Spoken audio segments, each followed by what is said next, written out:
नमस्कार, good morning. मैं Pushpa Meena, government college Bandikui, assistant professor sociology. आज हम बीए पार्ट सेकेंड ईयर में सामाजिक सर्वेक्षण का अर्थ एवं उसके प्रकारों के बारे में चर्चा करेंगे। जैसा कि पिछले वीडियोज में हमने सामाजिक अनुसंधान को समझा, ठीक वैसे ही सामाजिक सर्वेक्षण भी एक वैज्ञानिक पद्धति है। इसको समझने से पहले मैं आपको एक एग्जाम्पल के माध्यम से इसको समझाने का प्रयास करती हूँ कि जैसे हम किसी कॉलेज में हैं, यहाँ हम कॉलेज में पढ़ने वाले विद्यार्थियों से अंतर्जातीय विवाह के बारे में मत व्यक्त जानना चाहते हैं, तो उस जानने के लिए हम किन विधियों का प्रयोग करते हैं। हम व्यक्तिगत रूप से उनके संपर्क में जाते हैं, साक्षात्कार विधि को प्रयोग में लेते हैं या अनुसूची विधि को प्रयोग में लेते हैं। इसी प्रकार यदि हम हमारे कॉलेज में, जैसे कि राजेश पायलट कॉलेज में अनुसूचित जाति व जनजाति के बच्चों का बाहुल्य है, तो उनकी शैक्षणिक उपलब्धियों को जानने के लिए हम जो कार्य करते हैं, जो तथ्य एकत्रित करते हैं, उन सब को ही एक सारांश रूप में हम कह सकते हैं कि वह एक सर्वेक्षण किया जाता है। यानी सामान्य परिभाषा में ये कहा जा सकता है कि समाज में सामाजिक घटनाओं में या परिस्थितियों को जानने के लिए जब सर्वेक्षणकर्ता या अनुसंधानकर्ता प्राथमिक स्तर पर तथ्य को संकलित करता है, संग्रह करता है, तो उसे सामाजिक सर्वेक्षण कहा जाता है।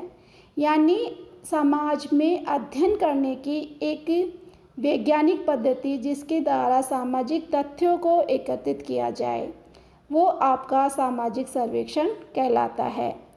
जब हम सामाजिक सर्वेक्षण की बात करते हैं तो इसे इंग्लिश में सोशल सर्वे के रूप में जाना जाता है।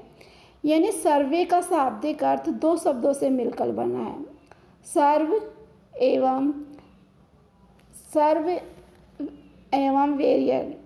सर्व का मतलब होता है ओवर, यानी ऊपर देखना। वेरियर का मतलब है टू सी यानी किसी भी वस्तु को निरीक्षण और परीक्षण करना, यानी ऊपर से देखने की प्रक्रिया, अवलोकित करने की प्रक्रिया ही सर्वेक्षण कहलाती है। जैसे ऑक्सफर्ड यूनिवर्सल कोर्स के अनुसार भी इसे परिभाषित किया गया। उसमें कहा गया कि सर्वेक्षण किसी प्रयोजन हेतु सूक्ष्म रूप से देखने, परखने अथवा निरीक्षण करने की प्रक्रिया है।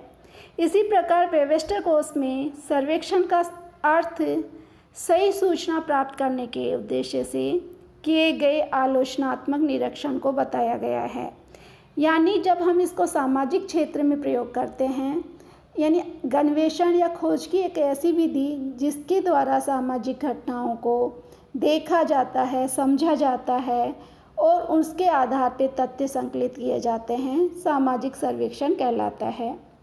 समाजशास्त्रीय दृष्टि से जब इसकी परिभाषाओं की चर्चा की जाती है तो सामान्यतः इसकी परिभाषाओं को लेकर समाज वैज्ञानिकों में दो तरह के मत व्यक्त किए गए हैं।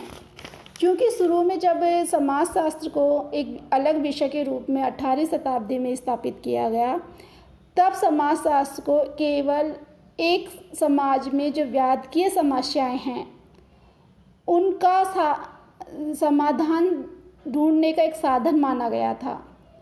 किंतु आज समाज विज्ञान एक बहुत विस्तृत विषय है जिसमें हम हर क्षेत्र में जाकर अध्ययन करते हैं। यानी आज हम सामाजिक सर्वेक्षण को एक अध्ययन की विधि के रूप में स्वीकार करते हैं। इसी कारण समाजशास्त्रियों ने इस सामाजिक सर्वेक्षण की पद्धति को दो भागों में बांटा। पहला है उद्देश्यमूलक शास्त्रीय परिभाषाएं और दूसरी है पद्धति मूलक शास्त्रीय परिभाषाएं। उद्देश्यमूलक शास्त्रीय परिभाषाओं को भी पुनः दो उपवर्गों में विभाजित किया गया है, समस्या परक परिभाषा और तथ्य परक परिभाषा।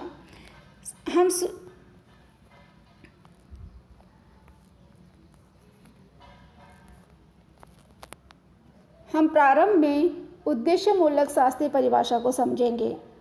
जैसा कि इसके नाम से ही पता चल रहा है कि सर्वेक्षण ज्ञान प्राप्ति के उद्देश्य से किया जाता है। यानी कुछ समाजशास्त्रियों का मत था कि हम किसी समुदाय की विशेषताओं, रीति रिवाजों, कार्यकलापों, रहन सहन तरीक़ों आदि को जब जानकारी प्राप्त करने के लिए जो अध्ययन करते हैं वो आपका सामाजिक सर्वेक्षण कहलाता है।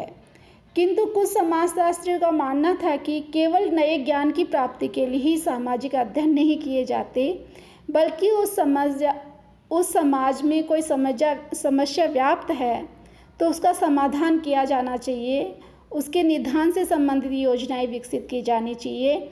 यानी सामाजिक सर्वेक्षण कल्याणकारी योजनाओं के निर्माण का एक साधन होना चाहिए। इसी उद्देश्य को लेकर, यानी ज्ञान प्राप्ति का तो उद्देश्य है ही, किंतु इस उपयोगितावादी उद्देश्य भी साथ में होना चाहिए।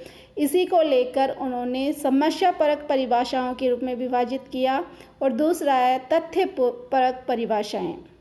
समस्यापरक परिभाषाएं इसलिए महत्वपूर्ण हैं क्योंकि जब 18वीं शताब्दी में यूरोपीय समाज में अनेक तरह की समस्याएं आ रही थी।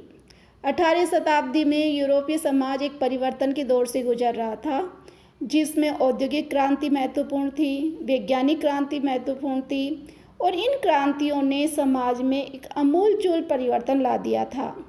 इंग्लैंड में औद्योगिक क्रांति के कारण मजदूर वर्ग के सामने, या यूँ कह सकते हैं कि नवीन मध्यम वर्ग का उदय हुआ, उसके सामने अनेक तरह की दयनीय दशाएं सामने आई। जैसे मजदूर वर्ग के स्वास्थ्य को लेकर समस्याएं आई, उनकी रहने की दशाओं को लेकर समस्याएं आई, उनकी आय को लेकर समस्याएं आई, व्यक्ति बेरोजगारी जैसी संबंधी समस्याओं से जूझ रहा था समाज, शिक्षावृत्ति, वेश्यावृत्ति जैसी समस्याओं को लेकर भी समाज में बहुत समस्याएं खड़ी हो गई थी। इसलिए समाज वैज्ञानिकों का ध्यान इनकी ओर आकृष्ट हुआ और उनके सुधार के लिए नई नई योजनाएं बनाने के प्रयास शुरू हुए। इसी उद्देश्य को लेकर, यानी समाज में सामाजिक समस्याओं के निदान, समाधान तथा नीति निर्धारण के विचारों को प्राधान्यता दी गई और इसी उद्देश्य को लेकर सामाजिक सर्वेक्षण किए गए।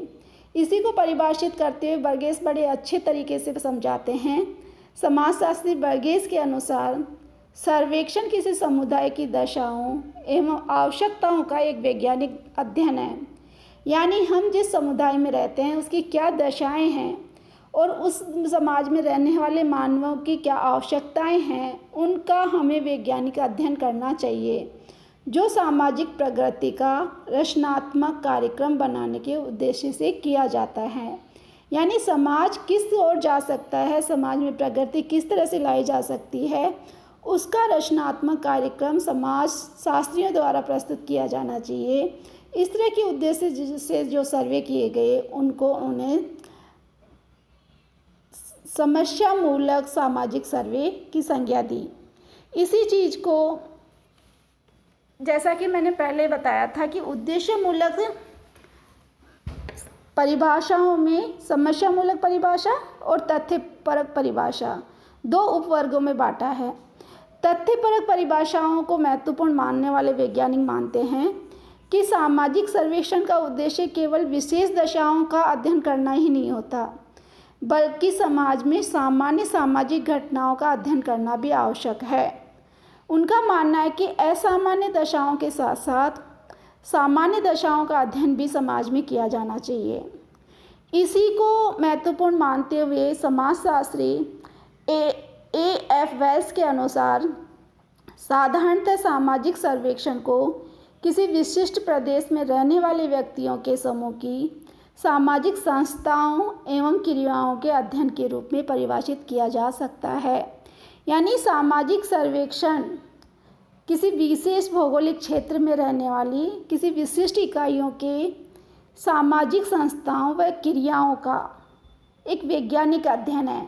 यानी हम केवल उसमें किसी विशेष समस्याओं को ही नहीं लेते, बल्कि समाज की सामान्य क्रियाओं, सामान्य संस्थाओं, यानी हमारा रहन सहन क्या है, हमारी दशाएं क्या हैं, हमारी आवश्यकताएं क्या हैं, हमारा मानवीय व्यवहार किस तरह से प्रभावित होता है, इन सब का अध्ययन भी सामाजिक सर्वेक्षण के तहत किया जाना चाहिए। इस तरह से हम कह सकते हैं कि उद्देश्य मूलक परिभाषाएं दो चीज़ों को महत्वपूर्ण मानती हैं। यानी समाज में किसी समस्या का अध्ययन करना है, उसके बारे में तथ्यों को संकलित करना है और उन तथ्यों के आधार पे उस समस्या का निदान करना भी आवश्यक है, समाधान करना भी आवश्यकता है और उसके लिए नीति निर्माण का कार्य होना चाहिए। किंतु इसके साथ हमें सामान्य व्यवहारों को, सामान्य गतिविधियों को, सामान्य मानवीय संबंधों का भी अध्ययन किया जाना चाहिए, जिसे हम तथ्यपरक संकलन कह सकते हैं। धन्यवाद।